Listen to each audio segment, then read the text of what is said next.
Yeah, all right. We'll edit it out. Okay, so Manhattan Project Energy Empire is a worker placement game. During our turn, it's going to be very simple. We'll either be placing worker or recruiting our workers back. So the usual kind of things we do in Zolkin or the previous Manhattan Project. So you can see on your cheat sheet, so I'm going to refer to that a little. It says on your turn, you can do one of two things. You can either work or you can generate. That's what I talked about. So when it's working time, you will take one of your workers and you can place it somewhere on the main board to do the main board action.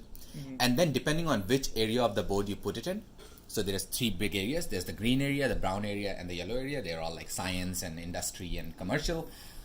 You get to activate the cards, the corresponding color in your tableau. So we will be buying these cards and then they will be available to us and we can activate them depending on which area we go.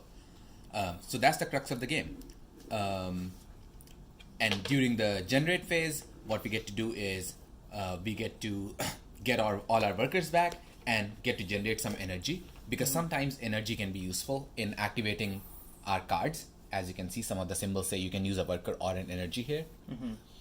And it is also useful to go to places where other people have gone. So in this game, unlike some other worker placement where once someone has gone, the place is blocked off, in this game, other people can go there. So if I had gone to this place to do the cleanup, and it's Remy's turn, Remy can go there as long as he can make a stack taller than mine. And on top of the stack, there must be the worker. Mm-hmm. And then the height is created by putting energy underneath. Can you do two workers? You cannot do two workers. So the top is worker, everything below that is energies. And he doesn't have to just go one step up. If he really wants to make it really hard for other people to do cleanup, he can go like that. And then the next person will have to create a fourth stack, which is harder because you need more resource, more energy. So that's the basic worker placement stuff. Now we can look at what are the different actions available on the board. And then I'll talk a little bit more in detail about the generate because a few things happen there. Okay, so on the board, we have the spots that are these big spots, the markets. So there's the government market, industry market, and commerce market. This is where you go to buy the cards. To buy the cards, you either pay the money that is up there on top, or there's a / resource, so you can also pay the resource. For the government, you can pay in research. For the industry, you can pay in steel. And for the commerce, you pay with plastic. But money is always like, if you have money, you can just buy anything anyways. As you can see, when things will get bought, there'll be a shift, so expensive things become cheaper. So that's where you get the cards. And I'll talk about the card anatomy after I've talked about all these spaces on the board. This space allows us to get a science token, which is one of the resources, and it also lets us peek into one of the upcoming future events. So during the course of the game, we'll go through 6 events. The first 3 are positive, so they're the green ones, and then the next 3 are negative, the red ones. But if we go to that space, whenever we get this ability, we can peek into one of the upcoming ones. And we'll again look into the anatomy of the cards to understand what all they do. But in general, the green ones are good, the red ones are bad. Okay. This one says you can spend 3 money to get hire an extra worker. So we started with 3 workers. This will give us our extra worker, next worker. But you also get a pollution. Whenever we gain pollution in this game, it comes from these stacks, and they are kind of timer for our game too. Once all these stacks have run out, the game ends. So whenever there's a pollution, it comes from the stack, and then when you take it, you can, if it doesn't say where it needs to go, because there are 3 different terrain on a board, the air, the forest, and the water. Sometimes it will mention on the cards where it needs to go, but other times when it doesn't, like places like that, you just grab it and you can put it anywhere you like. All right, the next action is the cleanup action, which says spend 1 science to do 2 cleanup. The cleanup is basically removal of the pollution that you've been getting. There are 2 kinds of pollution, and that's why there are 2 faces to them. So there is the usual pollution and then the nuclear waste. A nuclear waste takes 2 cleanup to remove, but you can downgrade it by spending 1. So basically it's a 2-step process. So you can go, if you had 1 cleanup left, you can make your nuclear into a regular pollution and then in the future remove it. Okay. This is the similar, buying the building spot. If you go here, you get a steel. If you go here, you have to take one of the drilling tiles, which are this. They're two-sided. They serve the same function. But notice on your board, there are 4 spots that have an oil drop on them. Those are the 4 spots where you can put drills. So if I go there, I'll take one of the drills. Again, the side is just thematic. And then put it at one of the spots and then get 3 oil barrels. For all intents and purposes, these drills are single level, low tier pollution. So we can remove them by a cleanup action. But you want to be careful. If you fill all of these up, then you won't be able to go there to generate oil. In the pollution, you always have to fill left to right? No, you can put it anywhere. Usually there is an incentive to stick to the left because of some end scoring, which we'll talk about later. Okay, here you go to convert oil into plastic, science, but gain a pollution. Yeah. This is where you go to gain dye. Dye is what we will use during the generate phase to generate energy. And I'll, again, describe that when we get to the generation. But this here says, you can go here, spend a science and a plastic to get a green dye, or you can go here, spend a steel to get a blue dye, but you get a pollution in your jungle, or whatever, the forest land area. You can convert a steel into a black dye, or spend a steel and science for a yellow dye. It says that you can have a maximum of 1 blue dye. So once you bought a blue dye, that's the only blue dye that you'll have. The dye differ in their dye phases. So you'll notice on our board we have a chart that shows what every dye has. So you can see that the black, brown, and the yellow ones have a lot of pollution on their faces. Or in fact, all of them, all sides have a pollution marker on them. So there's a little bit of risk if you start getting those dye that you'll get more pollution during the generate phase. All right, so that's the dye. The next thing you can do here is, again, buy the cards. Here, if you go, you have 3 options. Either you can get 2 money, or you can get 3 and everyone else gets 1, or you can get 4 and everyone else gets 2. Okay. Here, you can buy or sell oil, and the cost depends on what phase of the game we are in. So notice that there are 6 different phases. So in the first phase, you can spend 1 money to get 3 oil, and vice versa. So you can spend 3 oil to get 1 money. And then once this stack has run out, now we're in the second phase, the price is, well, it stays the same, but you can see the changes will come. This spot allows us to do infinite number of trades between resources. So it says 2 money, steel, and plastic. That's why it's a combined symbol, steel plastic symbol, and then science. And you can interchange them any number of times you like. So if you're making just a whole bunch of money, you can make whatever, and vice versa. Okay, so those are all the spots on the main board. Now let's look at the anatomy of one of these cards. So they're all spread over 3 different locations and they have slightly different flavors. For example, I remember this is supposed to be, I mean, it's a commerce, so it's more money, or usually money related cards. When you go to buy these cards, some of these cards come with pollution. So notice this card says that when you buy this card, you will get a pollution token and you must put it in a sky location. So if I buy this card, I will pay 4 money or 2 plastic. I am going to get 4 victory points at the end of the game, so that's nice, but it gives me air pollution. And then it'll come to me and it'll sit by my board. And now I have, so you probably want to keep 3, if you can, 3 location specific rows or something, because you will have yellow cards, green cards, and brown cards. You may go one way heavier than the other. But once I have that, and in the future now, anytime I take an action on the yellow part of the board, main board, it allows me to, gives me the ability to trigger or start using all my yellow buildings. So for example, let me take that action back, and then say the first thing I did was go there, spent 1 money to get 3 oil, but this has given me the ability to start using my yellow buildings this turn. And the way I'll do it is basically activate them like other spots. So this says this place can be activated by an energy or a worker. And maybe that's why I had a bunch of energy, so I can actually go there, and it says you can spend 1 oil, and that's the reason I got more oil, to get 1 resource of your choice between steel and plastic and a victory point. So you can imagine the engine building aspect. Like if you go really heavy on yellow and you have like 4 or 5 cards, then every time you take a yellow action, you can potentially do the chain of these actions. Just like these, notice the cards that we got in our hand, the nation cards. I'm just gonna reveal one of mine at least. They also have a worker placement kind of spot, and they are not tied to any location. So anytime you go to any place, you can trigger this action as well.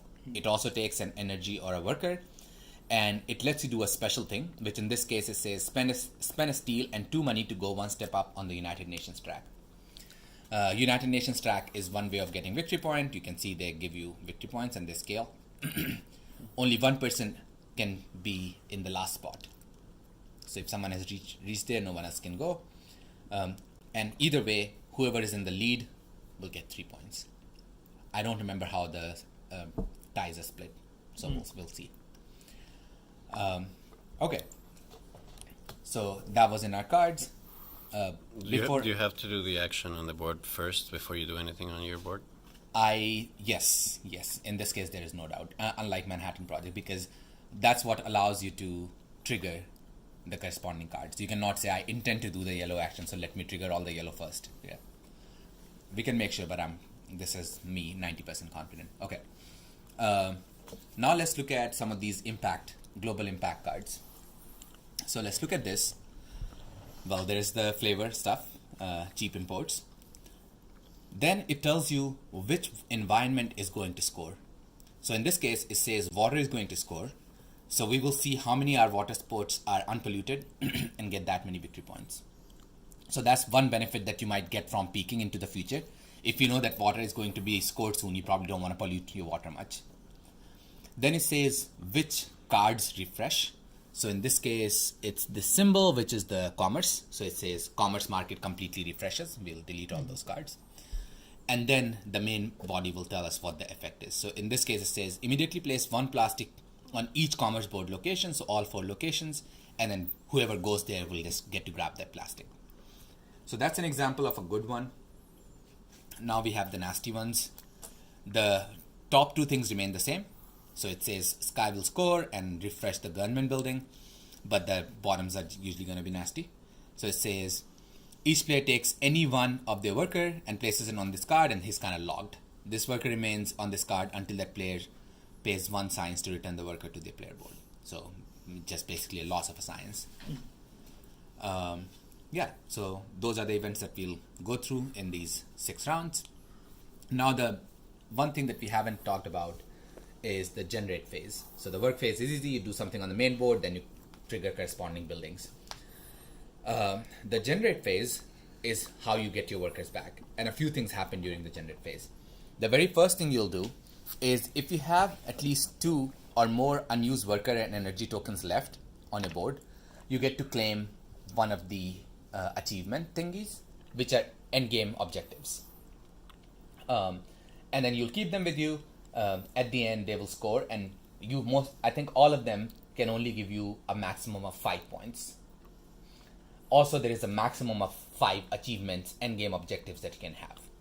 So we start with 1. So that's the first thing you can potentially do, depending on if you have 2 or more unused worker and energy. Then what you'll do is you'll return all your workers to your player mat, and you discard all the energy you have left. So you don't start with any energy when you're doing generate. Next thing you do is you can refine oil, which basically means you can get 1 temporary brown dye. So notice there's no way to gain a brown dye in the dye location. The only way to get brown dye is during the generate phase. You spend oil barrels to get temporary brown dye. Then you'll roll any subset of dye that you have. So if I had a blue and a green and a yellow, and I bought 2 brown, then I can choose which ones I want to roll. Of course, I wouldn't buy a die I don't want to roll because it's a temporary die, so it'll go away anyways. But when I do that, I will roll and collect energy based on what I roll. Suppose I had these 2 die and I bought 2 brown die and I rolled, and this is my roll, and I have 1, 2, 3, 4, 5, 6, 7, 8 energy that I get to take. Then I will look at the biggest value that I rolled, and if it has a pollution on it, I get that. In this case, the biggest I roll is 6. And it has a nuclear pollution on it, so I'll get that. And remember, every time we gain a pollution, it comes from the stack. So, yeah, that's pretty nasty. You will get a big pollution. However, if you have a tie, you get to choose which one you call the biggest. So in this case, of course, I'll say this is the biggest, so I don't get any pollution. Irrespective of whether you get a pollution or not, a pollution token is discarded. So every time we generate, the clock will tick. So it cannot be that everyone has nice green die and no pollution happens.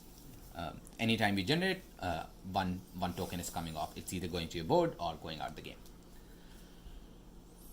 That's it. So I did that, and then I will return these die. These are my permanent die, so they will come back to my die slots, and these will go back. And this is how the game will continue. We'll have to see about when this stack runs out. Maybe everyone gets equal number of turns or something. We'll have to look that up in the rule book. But then endgame scoring is fairly straightforward. You will get points based on all the cards you have. So all the cards give you victory points. We will have the United Nations competition or whatever. Like, we'll get points according to the United Nations, and leader gets 3 points. We will get points, 1 point for each clean area in our world, in our environment. Also, if our last column is completely clean, we get 3 points. If our second last column is completely clean, we get 2 points. And if it's a third last column that's completely clean, we get 1 point. And this is why there's an incentive to keep your pollution to the left, because the right spots have more victory points at the end of the game on them. We also get 2 points for each die that we have bought in the game. So that's why it shows that 2 here, on our boards. And lastly, we get victory points for the achievements that we have fulfilled. And I believe that's all. We could potentially be getting, of course, victory points during the game. So at least through cards and through events, because events give you victory points for clean spots. One question I have is about the oil fields. Mm-hmm. You said I could remove those with a pollution thing, Yeah. which means I could continue to get oil fields on the same spot and get 3 oil. Yeah.